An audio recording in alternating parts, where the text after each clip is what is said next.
برای رقص ایرانی ما نیاز داریم که با میمیک صورتمون کار کنیم، با موهامون کار کنیم و بدن رو خیلی رها و قشنگ نشون بدیم، در عین حالی که باید شیک برقصیم اما بدنمون رو سفت نمی‌کنیم، عضلاتمون رو منقبض نمی‌کنیم. و اولین حرکت رقص پای ایرانی رقص پای سوزنیه. انگار یک سوزن رفته کف پاهامون و همین کف پا رو نمیتونیم زمین بذاریم و شروع می‌کنیم به رقصیدن.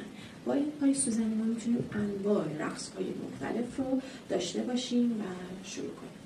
حرکت پای بعدی پای پا کنار پای، یعنی پاهامون همدیگر رو تاچ میکنن، میان بغل و هم میخورن، همدیگر رو تاچ میکنن.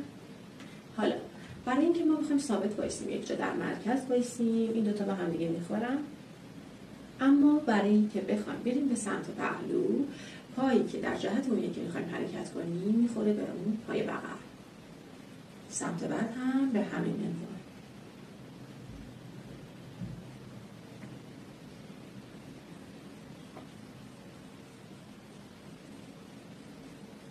حالا برای عقب اومدن هم حالت زیگزاگ میخورن به هم دیگه، برای جلو رفتن، برای یک جا موندن هم فقط همدیگر رو تاچ میکنن.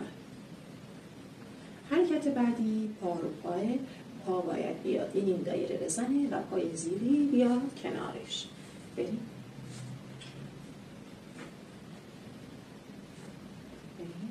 بزن عقب.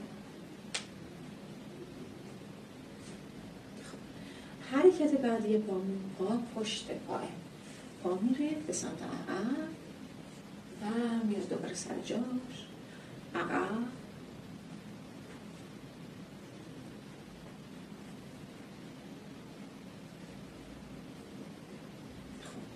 پس ما الان پا رو پا پشت پا کنار پا و پای سوزنی رو یاد گرفتیم.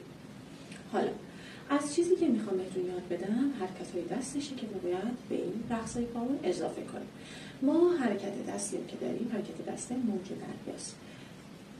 بین یک موج اول قسمت مچ دستم روی دستم میاد بالا و بعد میشکنه میاد پایین و همینطور آرنجم و همه در امتداد هم تکون میخوره.